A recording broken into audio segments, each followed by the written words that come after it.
This is 5-year-old Liam Conejo Romas being taken by ICE agents in his family's driveway after getting home from preschool on Tuesday.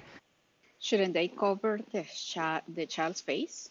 Now, what exactly led up to this moment is in dispute tonight. Here's what the Department of Homeland Security is saying, that they were targeting the boy's father, who is from Ecuador, but when ICE agents approached them in the driveway, DHS says the dad took off and, quote, fled on foot, abandoning his child. This is a terrible situation. I mean, and it's big. The father abandoned his 5-year-old. That's crazy. The father was eventually apprehended and both were taken into custody together. And then, by extension, law enforcement has to take the child into custody. The child is not the criminal, of course, but the pursuit and the target is the father. By extension, the 5-year-old has to be taken into custody as well. But the target is not the 5-year-old, it's the father. So this big title here in the news tab, 5-year-old boy taken by ICE, is sensationalistic because obviously people see 5-year-old and say, oh my God. But I mean, what is law enforcement supposed to do? Leave the child in the street, a 5-year-old, on his own, wandering, roaming the streets, with a terrible temperature? Some common sense. So of course, he has to be taken into custody as well. Father and the son.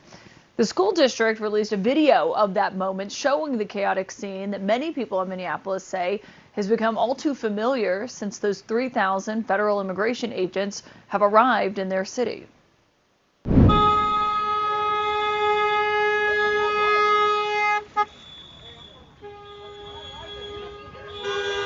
Where's your humanity? Where's your humanity? Well, humanity. Where's your humanity? When they killed Jocelyn Nongaray, where's your humanity with Jocelyn Nongaray?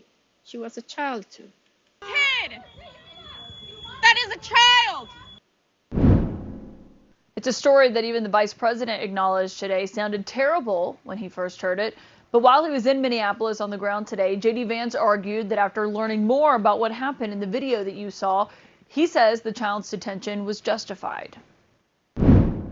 I see this story, and I'm a father of a 5-year-old, actually, a 5-year-old little boy, and I think to myself, oh my God, this is terrible. How did we arrest a 5-year-old? Well, I do a little bit more follow-up research. And what I find is that the 5-year-old was not arrested, that his dad was an illegal alien, and then when they went to arrest his illegal alien father, the father ran.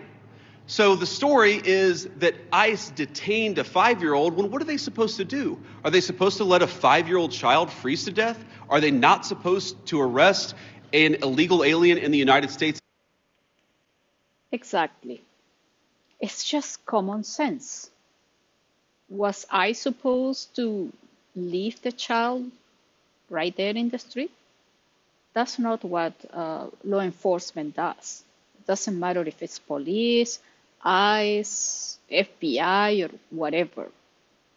It's just common, simple sense. Now, attorneys for the family are arguing tonight that they have an active case, an active asylum case, and therefore they are in the country legally. They also say the dad here has no criminal record.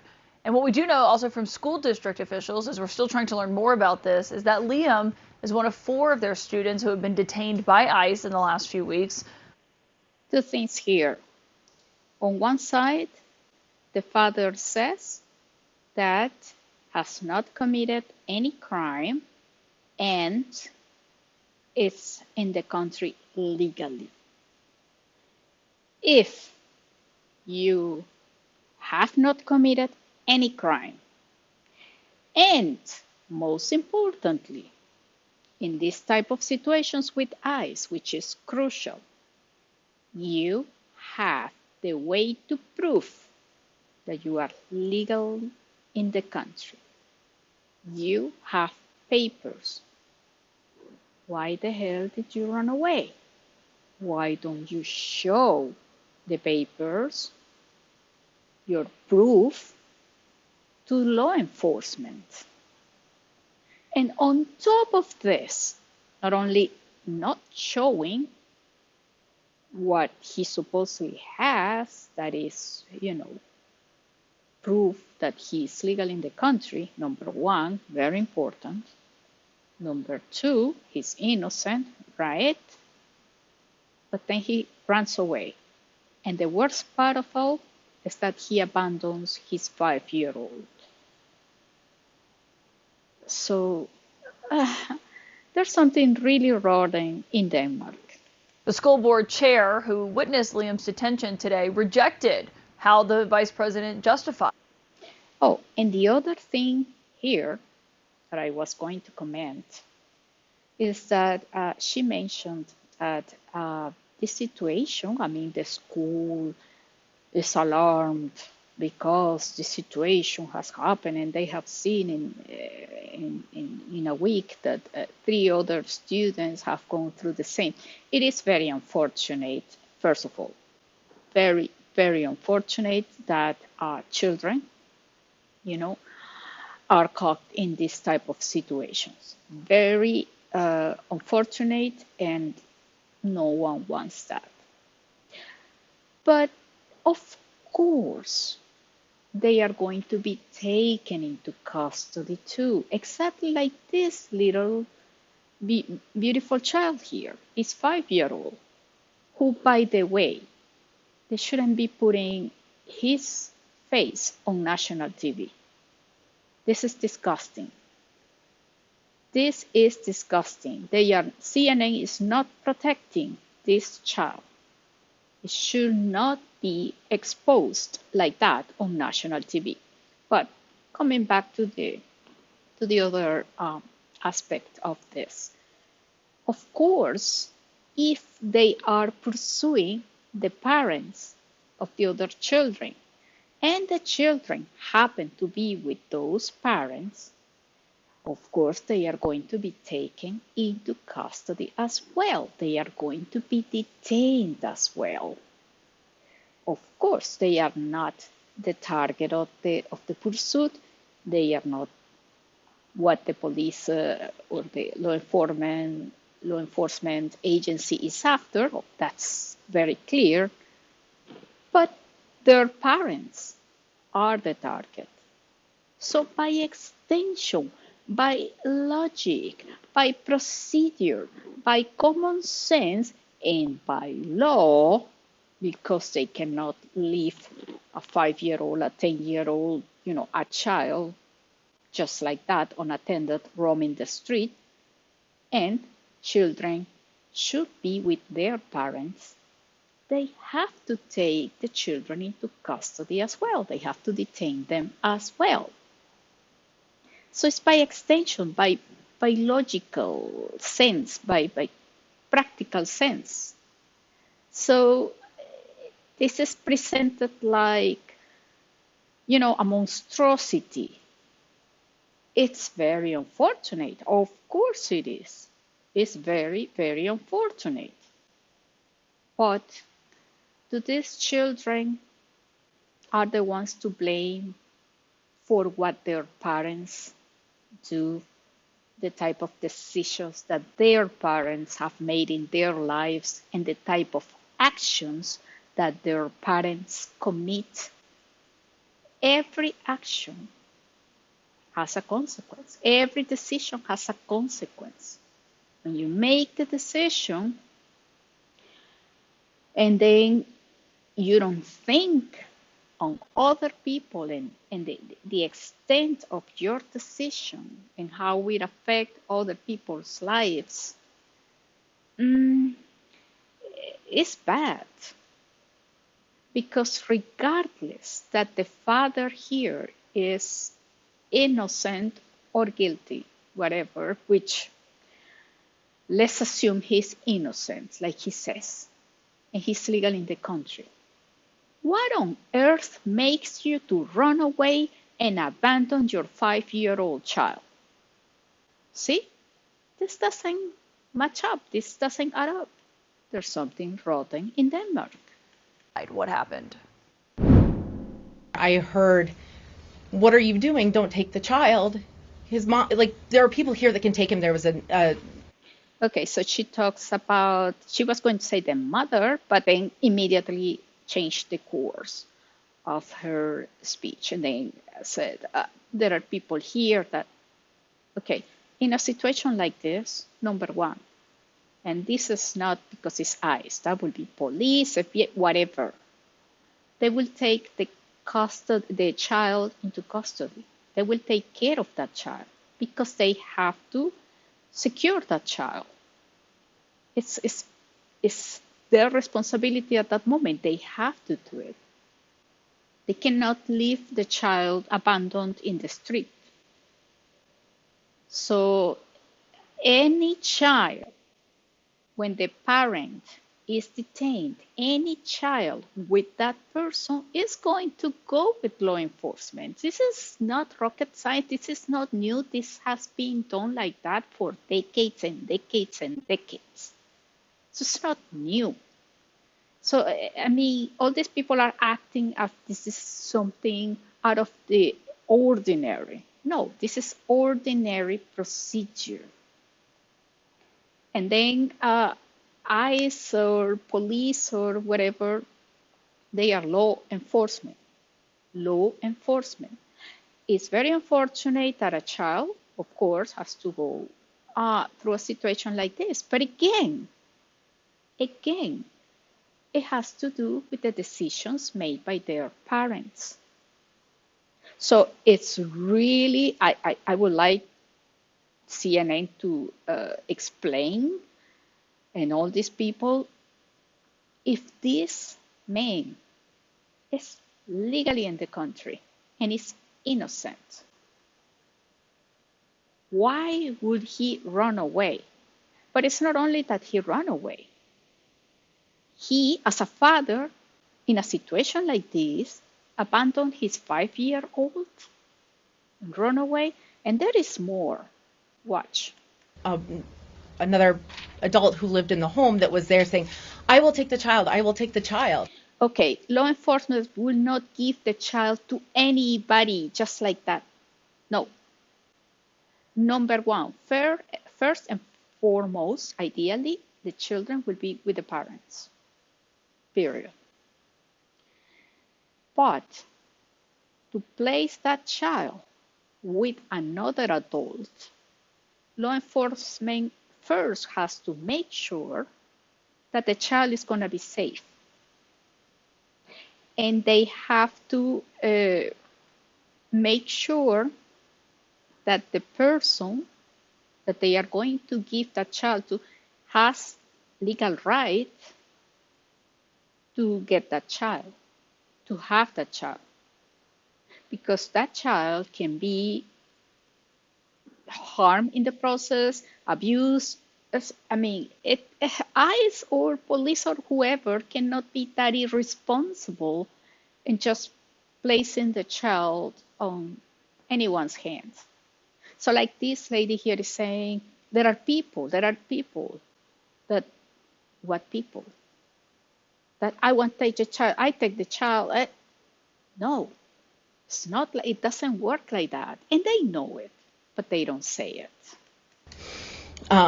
Somebody else was yelling, they saw that I was there and said, "School is here. They can take the child. You don't have to take them." And there was ample opportunity to be able to safely hand that child off to adults.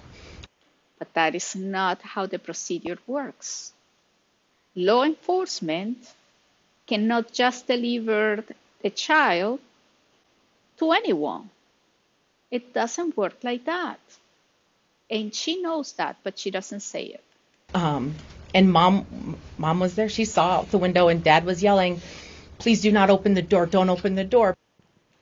Okay, so you see, very important too. Mom was there watching everything.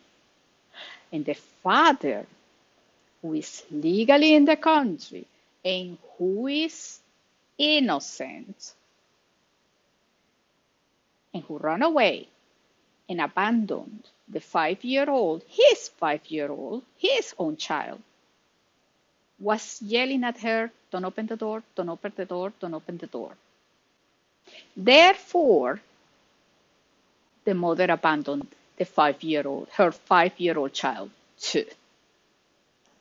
What is I supposed to do in this situation? Act as a, I don't know, social worker? This is ridiculous. Law enforcement is law enforcement. It's not social worker. It's not a social worker. It's not Catholic charities. But the father is innocent, right? And has papers. It's legally in the country. Then why do you run away? And then why did you abandon your own 5-year-old child? And then why you instruct your wife, the mother of your child, to close the door and then forcing her or instructing her? Well, actually, if a mother really wants to, there is nothing that will stop a mother. They say the love of a mother is even more powerful than the love of a father.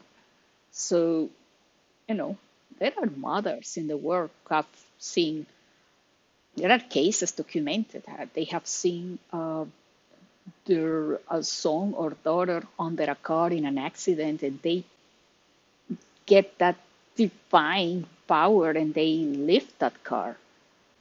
So that's the power of a mother. So you see this situation, and it's a 5-year, it's little. It's not okay if it's a 14, 15, if it's a child too, but,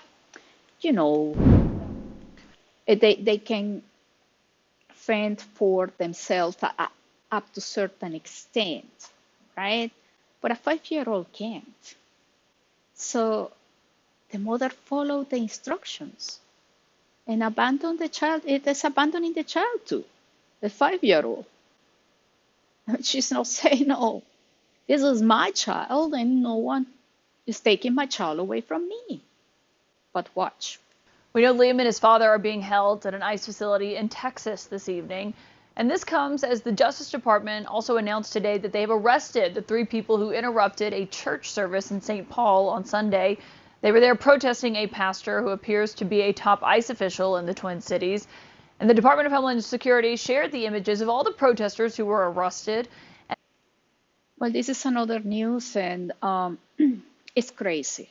It's ridiculous to go into a church to do what they did. It's just ridiculous.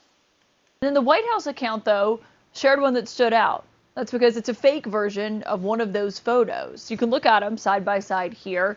The White House implicitly confirmed to CNN that it did, in fact, alter this photo and knowingly posted it because officials directed us, when we asked about the tweet, to another post from a spokesperson that says, enforcement of the law will continue. The memes will continue. Thank you for your attention to this matter. Well, this is another topic here, and maybe in the future, not so distant future, we might see some sort of, I don't know, regulation or whatever related to memes, but there's no law about it, so there's nothing wrong with posting a meme. Everybody does it. It's worldwide. It's just, it's crazy, right? All over the internet, videos, all the platforms, the social media platforms. Memes is something that is so, nowadays, is so natural. So I'm not sure right now that this is really a news, the meme thing. The main news here is what happened in the church. But you see, what is highlighted and what is, emboldened here is the meme. Let's continue with the main news. that side by side tonight, and also as we were trying to learn more, is what leads us to our lead source tonight, the Democratic Senator from Minnesota, Tina Smith, who's been very outspoken about all of this. And so, Senator, it's great to have you back here, given obviously what's been happening in your home state these last few weeks. I want to start, though, this 5-year-old who's now in ICE custody with his father tonight. What, if anything, have you heard about what happened here?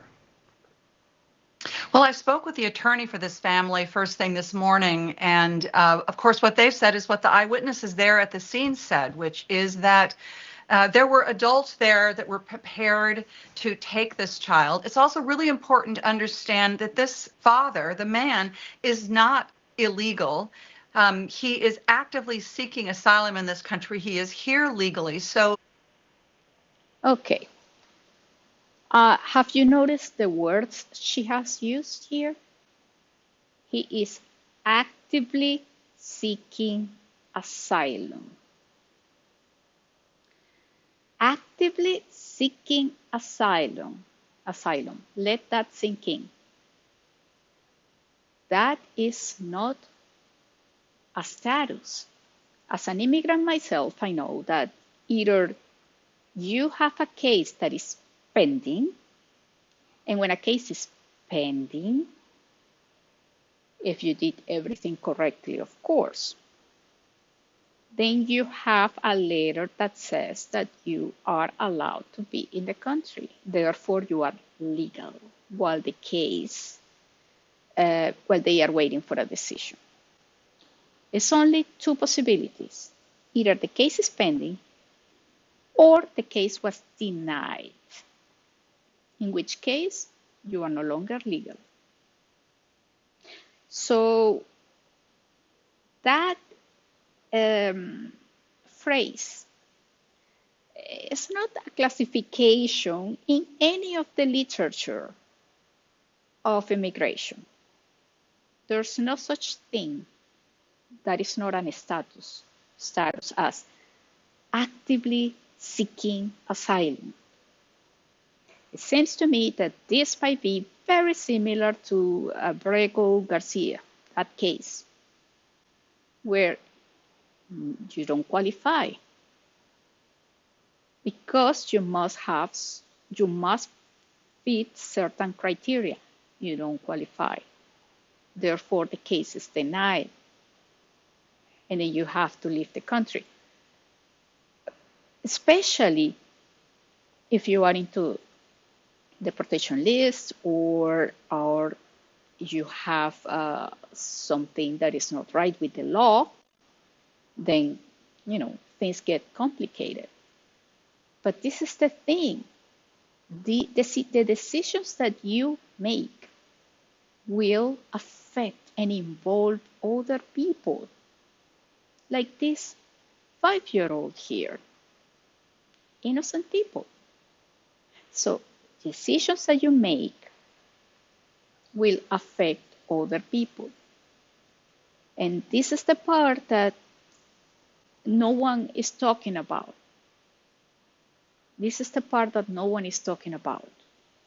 And life can be hard. Oh, yeah. Hell yeah. Life can be very difficult. But sometimes you have to realize, okay, this is affecting me or is affecting other people and putting other people in danger. That's the thing. Am I endangering my children? Am I endangering my wife? Am I endangering my parents, my mother, etc.? Are my actions, my decisions endangering other people? No one wants to talk about it. No one. And then you have a situation like this.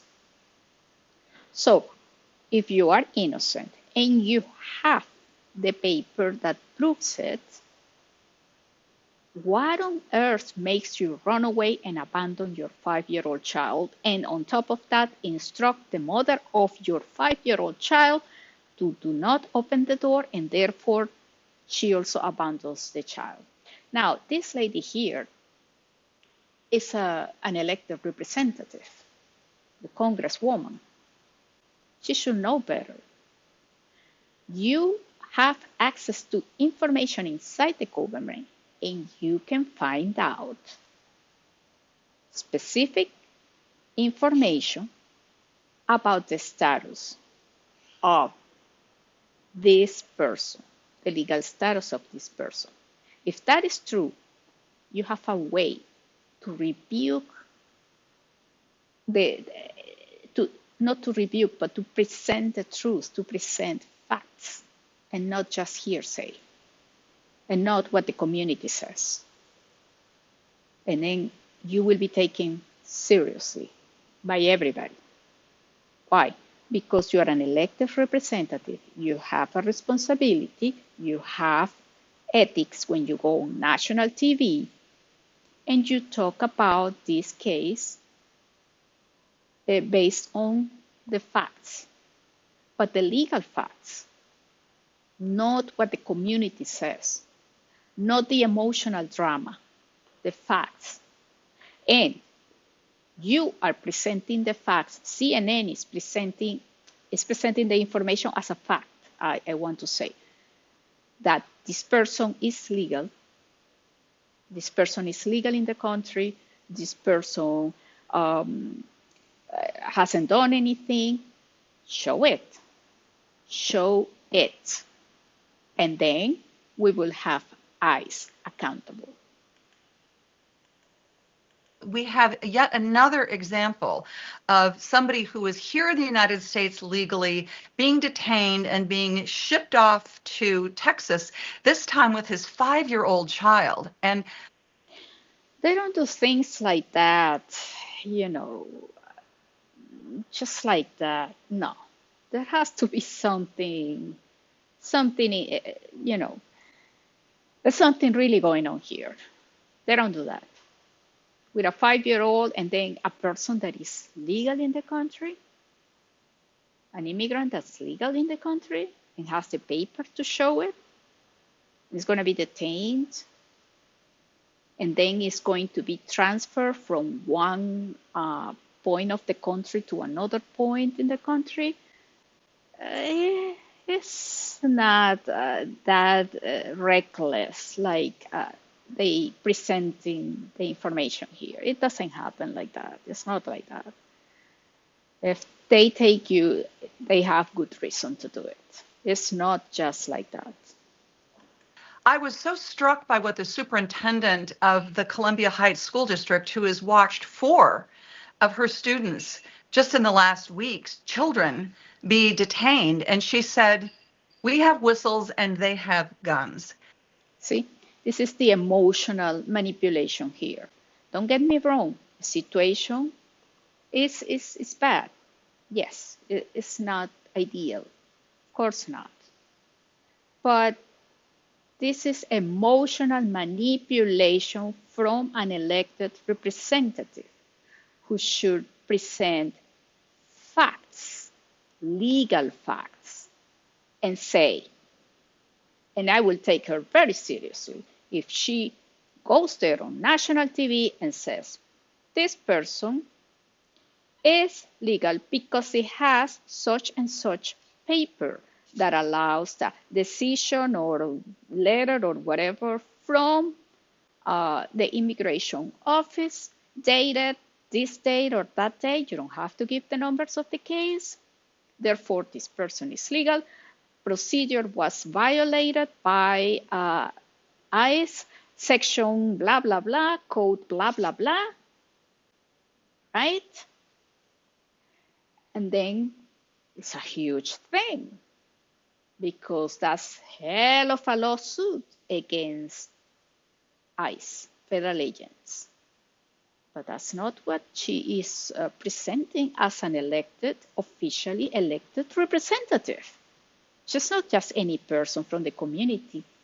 She is an elected representative. She represents the government.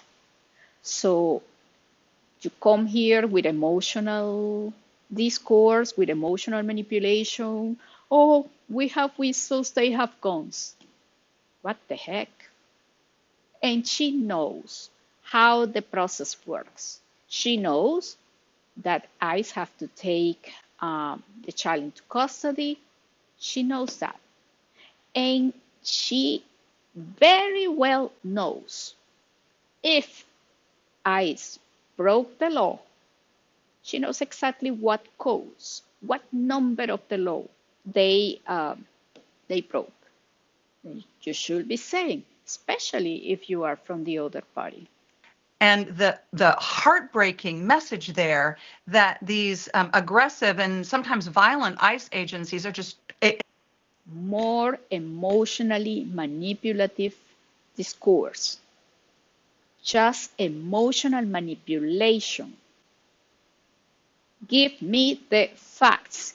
Give me the laws broken. Give me the numbers, the codes of the laws, immigration law, such and such and such, federal law, such and such and such. Give me that. Facts, not emotional manipulation. Agents are just trampling over people's rights. And here we have this 5-year-old now in detention in Texas. Logically, 5-year-old in detention because it was with his father when they arrested the father. Or you wanted the 5-year-old to be left wandering alone under freezing temperatures in the streets of Minnesota. Maybe that's what should have happened here? I don't know. This for absolutely no reason. And what the Department of Homeland Security is arguing is, and this is part of their statement, we read part of it earlier in the introduction, but they said our officers made multiple attempts to get the mother who was inside the house to take custody of her child. They say officers even assured her they would not take her into custody. She refused to accept custody, and the father told officers he wanted the child to remain with him. This is insane. This is even more crazy because the father, right? Let's take their word for granted here. The father is innocent. The father is legally in the country. But the father ran away and abandoned the 5-year-old and instructed the mother not to open the door.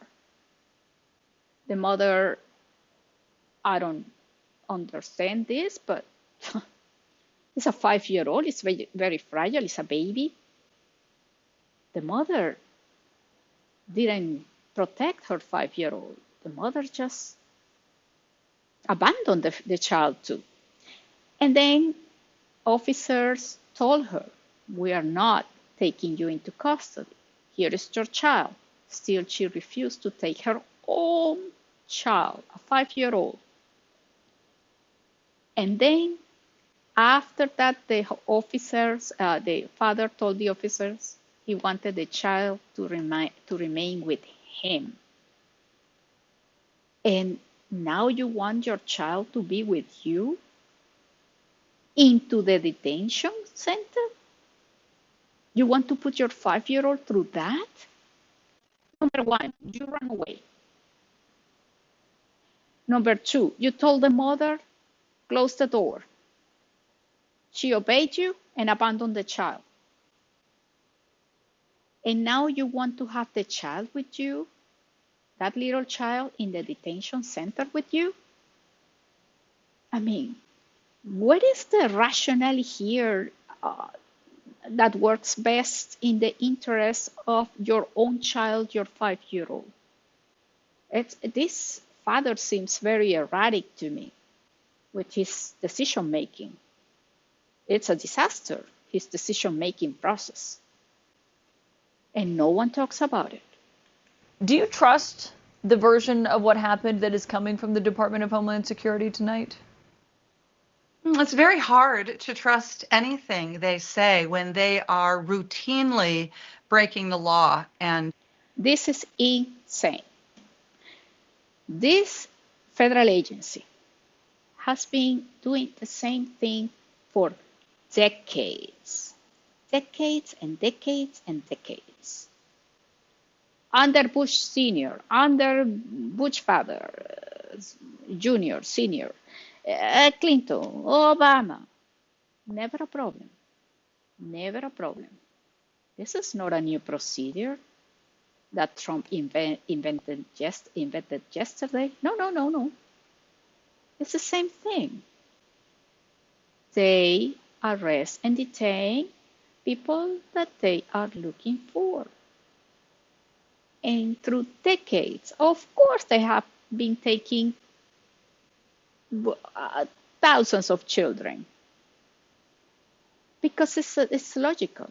You're a police officer and you see a car speeding and you finally stop that car and you find the father, the mother, whoever is driving, maybe under the influence, or has no driver's license, or is driving with an expired driver's license, and there is a 3-year-old in the car,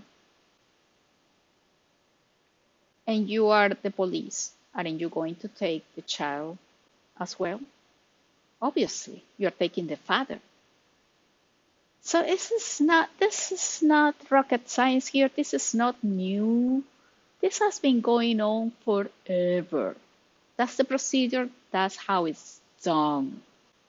Never a problem before. Now it is. And now, what's going on here?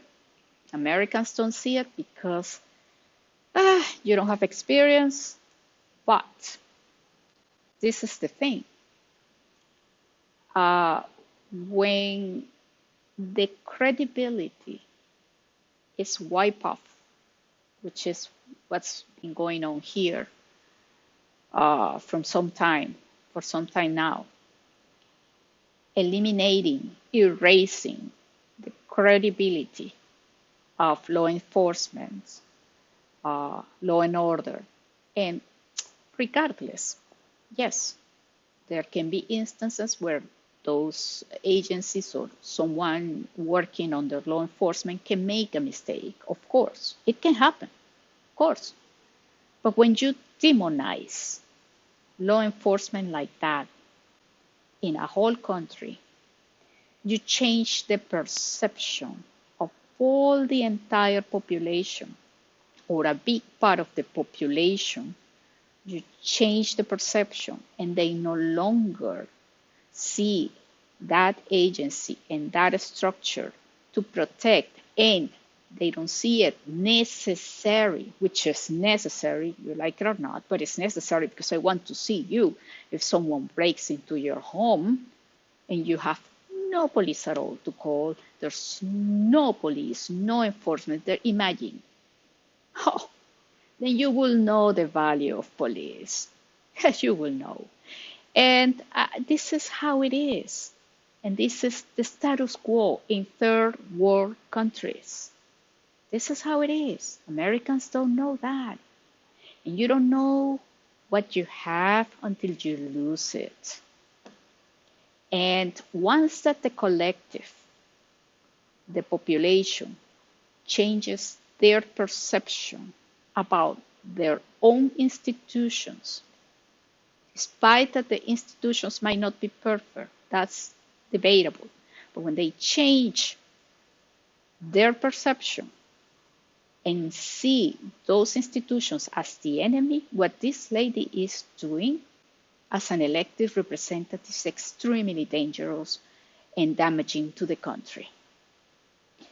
And this is what has gone on for decades in so many countries, third world countries, and I know because I experienced it. I know it in bone and flesh. I know what I'm talking about. It's extremely dangerous what she is doing. And working the emotional manipulation, and now saying that the federal agency is breaking the law. She's totally subverting the reason of existence and the necessity, because it's necessary. Because otherwise, then you would have criminals roaming the streets all over, and then, what she's advocating for is a state of anarchy. Imagine the United States that has 330 million people. If they had succeeded with that, defund the police and eliminate the police. the level of anarchy would insane. This is what she's advocating as an elected representative. She should not say things like this, because what she's saying here leads to anarchy. And this is why people are losing respect for law enforcement. And there is right now, as we speak, a civil war inside the United States. There is a lot of sedition. It's not conspiracy theory. It's not one side of the political spectrum. No. This formula is not new, and it's very successful and has been applied in many countries. And I know, because I experienced that, I know what I'm talking about. When you have a collective that says, in the case of Luigi Mangione, for instance, that, unalive that CEO, that millionaire CEO, okay, the CEO could be despicable as conduct, whatever you want. Bad person, doesn't matter. But when populations advocate and justify for the destruction of another human being, people have no idea how dangerous and how bad that is. It's really, really what's going on in the United States is terrifying. People don't even realize. But when you have a population that openly supports that, like practically all New York City did, and many other parts in the country, and people that were dancing when you saw that horrific scene when they killed or unalived Charlie Kirk in the way they did, just like that on TV. Boy, this is really, really, really problematic. And I hope that I'm wrong, but when that happens in societies, the damage is profound. And it's not a damage that can be easily repaired. And I know what I'm talking about. I just hope that I don't have to watch the same movie twice. Let's continue. Sorry that it was a long intervention. Going against people's fundamental constitutional protections. And, what I trust is the police chief of Minneapolis, who talked about how trained law enforcement, when you have a situation where you have a young child in this kind of a very chaotic and scary environment, trained law enforcement know that their job is to de-escalate. It is to make sure that the child isn't traumatized. No, madam. That's not the job of law enforcement. Law enforcement, they are not social workers. They don't have to de-escalate and make sure that the child is not traumatized. It's a very unfortunate situation, of course. No one wants anything bad to happen to a 5-year-old. It's an innocent. But regardless, 5-year-old, 10-year-old, 15-year-old, even older, can get traumatized. And it's going to get traumatized in a way if you see that law enforcement is taking your father or your mother away. But law enforcement has to do what they have to do. So what she is saying here is incredibly irresponsible. She's saying that they are not trained. You see, it's part of this elimination of the respect of the population towards law enforcement, towards regulation, towards this whole necessary structure in a country for safety, for security. So she is advocating and openly and blatantly eliminating that, doing that work. It's a very dirty work. You get the respect out. You wipe off the respect of those people, of those institutions. And she has a constituency. She's an elected representative. It's crazy what she's doing. It's unbelievable. There's no ethic. There's nothing here on her part. She knows what she's doing. It's not naive. And you may not like the situation. You may disagree with the situation. That is fine. But you have to know the legal framework, and you have to talk and present the truth, the facts, not the emotional manipulative discourse. No, not emotional manipulation. So saying that they are not trained because they don't do the job of a social worker is ridiculous, and it's offensive.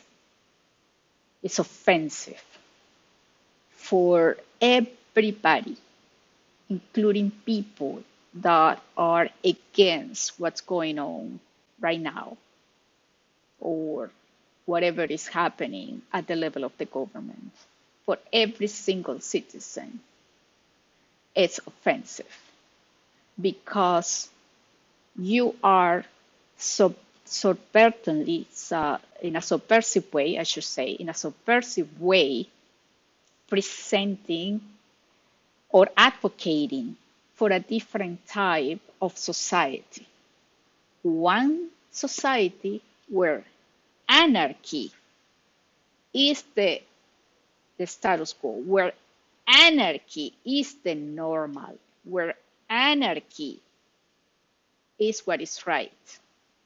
Because law enforcement is no longer respectable, is no longer credible, is crooked, is not trained, is dangerous, and is your enemy. This is exactly what is under the words, under the speech, under the discourse of this lady.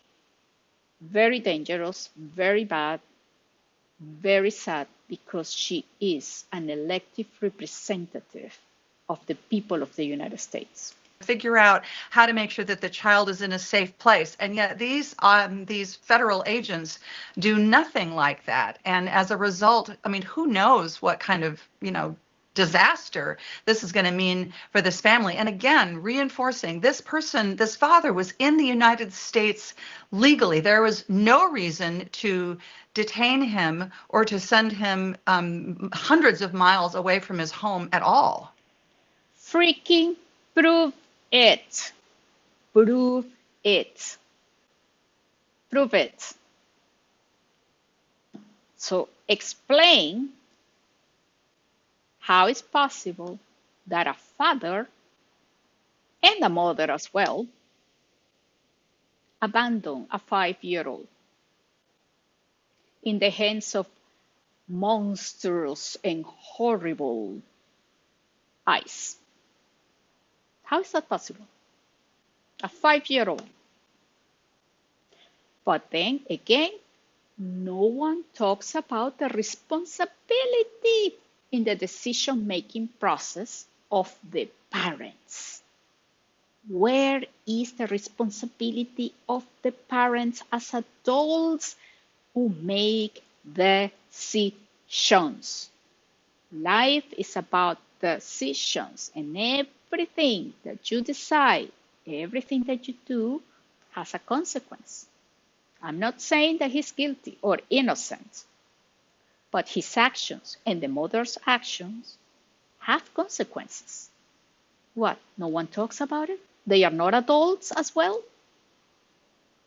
Why we only see the responsibility of law enforcement and we don't see the responsibility of the parents of this 5-year-old? Please explain. What did you make of the vice president's visit to your state today and what he said in Minneapolis while he was on the ground? Well, I was fearful that what the vice president was going to do was to sort of, Fearful of the actions of the vice president. Fearful.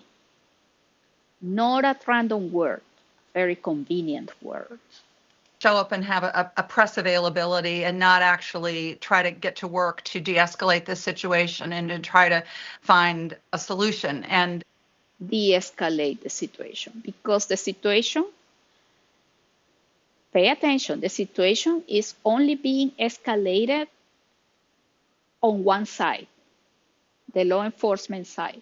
They are responsible for escalating the situation. The other part of the equation here, which is the person that they were looking for, the father, the pursuit of the father, right? That's the situation. So the other part of the equation here is the person, the father. Then the father didn't do anything to escalate the situation. Nothing. It's amazing where the responsibility is placed on these days. Certainly his rhetoric today was less hot than we have heard from, other members of the administration at other times. But, the bottom line is that he continues to sort of spread this story that the administration is trying to push out there, that the streets of Minneapolis are unsafe and federal law enforcement is here to address that, when that is entirely not the case. In fact, what's making that has been forever the mission and the objective and the nature of the existence of federal law enforcement. It's not an agency that Trump invented last year, 3 months ago. These are not law enforcement regulations or procedures that were invented 3 days ago. It's been going on for decades. It happened under every single president before, but never was a problem. And I can assure you that they took probably thousands of children into custody when they arrested the parents. So what else is new under the sun here? The streets of Minneapolis and the streets in Wilmer and other smaller towns around Minnesota unsafe are these ICE agents which are showing up and detaining, arresting United States citizens and people who are here legally. United States citizens and people who are here legally. Prove it, prove it, prove it. Just freaking prove it. Why he ran away? Why he abandoned his 5-year-old? Why he instructed the mother to not open the door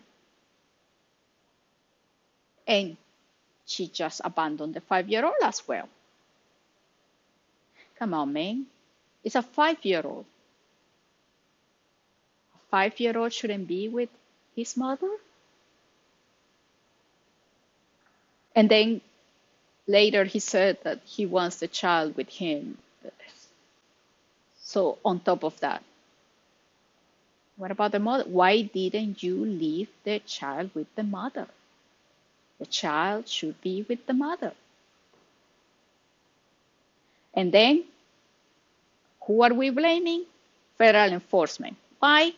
Because they did not de-escalate the situation.